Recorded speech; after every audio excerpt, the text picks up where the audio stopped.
This is Billy. He is an 18-year-old boy and he lives with his dad. He has never met his mom because she abandoned him when he was just a few months old. At first glance, he looks like a happy teenager like most, right?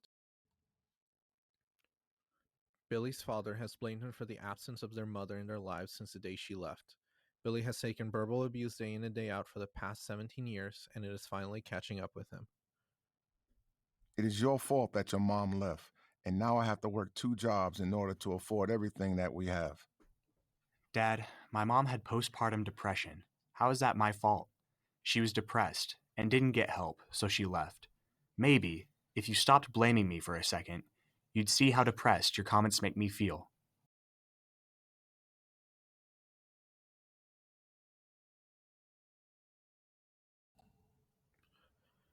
Billy struggled a lot in school and would have trouble understanding even simple concepts. His mind was always elsewhere during school. Billy, it's really not that hard. Look, 1 plus 1 equals 2.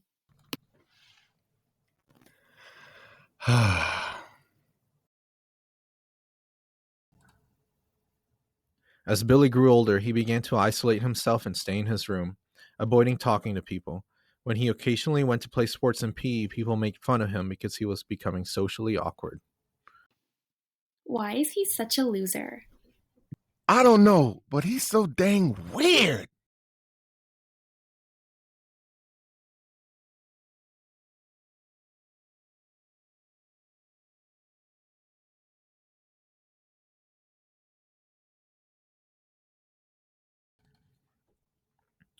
Billy has a half sister, Haley, whose mom shares custody with their dad.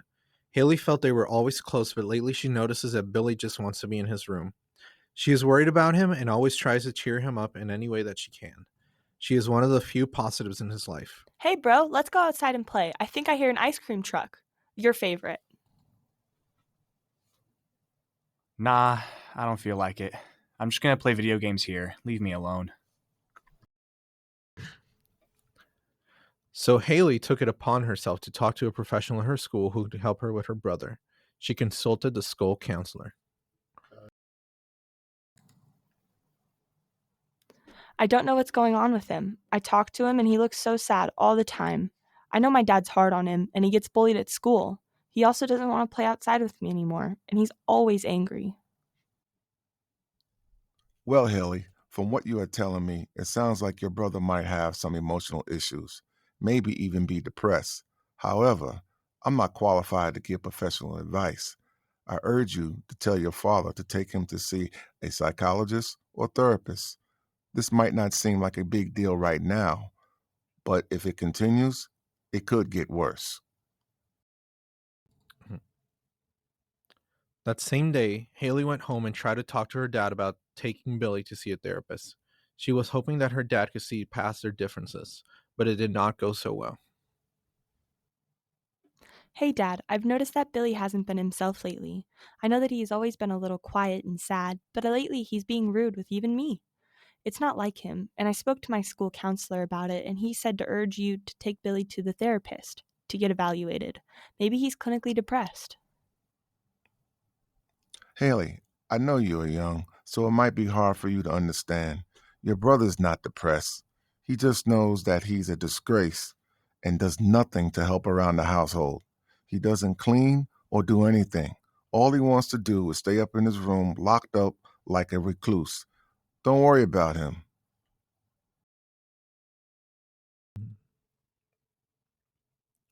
While Haley and her dad were in the garage discussing what to do about Billy, Billy was in his room pointing out every negative thing about his own life. Why can't anyone see how I feel? I am too embarrassed to admit how I feel and how I'm such a burden on my family. People make fun of me at school, and all I want to do is stay locked in my room. I hate my dad, and I hate everyone. I feel bad for Haley because she's just trying to help. But sometimes I just want to be alone.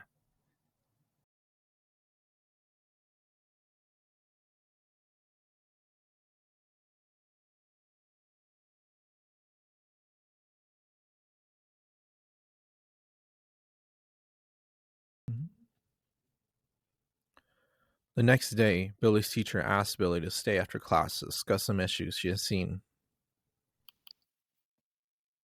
Billy, I'm extremely concerned about you. You don't turn in homework half of the time, and the homework that you do turn in is either done incorrectly or not done at all. I also noticed that you're not hanging out with the kids as much anymore, and you're falling asleep in my class. This is the second verbal warning that I'm giving you, which means one more, and I have to call your parents. If you have anything that's going on in life, please let me know. I'm here to advocate for you the best that I can. You can trust me. Is there anything going on at home that I can help you with? Mrs. Kuros, I'm fine. Everything is fine. I'm just tired, and I want to go home and go to sleep. Write me up. I don't care. I don't care about anything. I'm such a failure. I just cause everyone problems, that's all.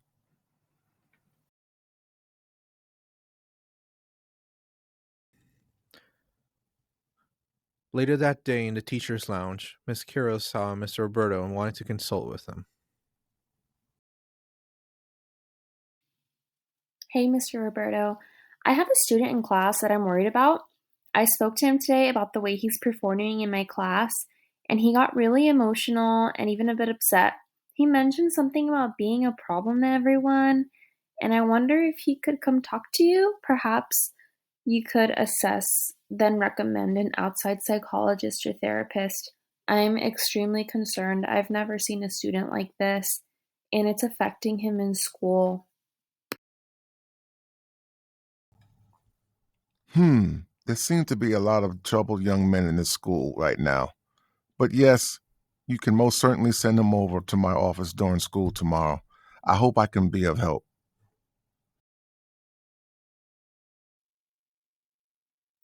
Hey, Billy, Mr. Roberto would like to see you in his office for a little bit. Come right back as soon as you're done, okay? Fine. Fine. Hello, Billy. I've heard that you have been having some problems at school and home recently. Would you like to talk about it? No, I've been fine. Just feeling a little down. I know that going from high school to college can be a difficult time for anyone and can lead to more serious problems later on down the line. I encourage you to seek help. No, I'm fine. Please just leave me alone. Okay, Billy. I wish you the best. In this video, we established the trauma that Billy has endured throughout his childhood. We can correlate some of his reactions and feelings to mental health issues, more specifically anxiety, depression, and suicide. There are many different signs and symptoms of disorders of this nature.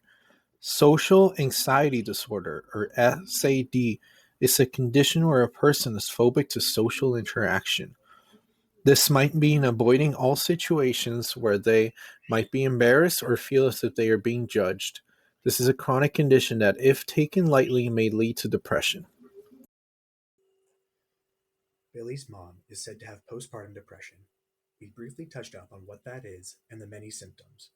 While evidence that postpartum depression could be hereditary or even remotely cause the offspring depression is inconclusive, there are some studies done by Johns Hopkins University that provide us with some insight that there could be a couple of genes that, when present, could explain the likelihood of developing postpartum depression. This condition has left Billy without a mother and a father that resents him. We can conclude from the way Billy's dad treats him that he obviously blames Billy for his mom's departure. We, having been educated and after hefty research, know that Billy's mom did not leave because of Billy, but because she was fighting an internal battle. But Billy's dad does not know any better. Unfortunately, this is very common. When there is child abandonment, the child is the person who gets affected the most. According to Psychology Today, the way parents act around or towards their children shapes the way their child will be, most of the time. Our next segment includes a transition into college for Billy. As we've mentioned, upbringing has a lot to do with the person someone becomes as an adult. We try to decipher and puzzle together the many clues or symptoms that have been present all along that many people either ignored or failed to address. Luckily, there are many health professionals today available for evaluation on this underrepresented topic of mental health and suicide amongst the adolescent demographic. You can get more information about conditions such as anxiety and depression at adaa.org. If you're struggling with depression or suicidal thoughts, there is also multiple hotlines that can assist with as we are not clinical medical professionals. Thank you. The story behind our title, Billy Semicolon, comes from Project Semicolon. It's a movement spreading awareness for suicide. A semicolon does not end a sentence. It is a pause. Depression can become chronic and suicidal and can be prevented. We chose this title because of that. Because having one suicidal thought does not mean one needs to end their life. Can continue on just like a sentence.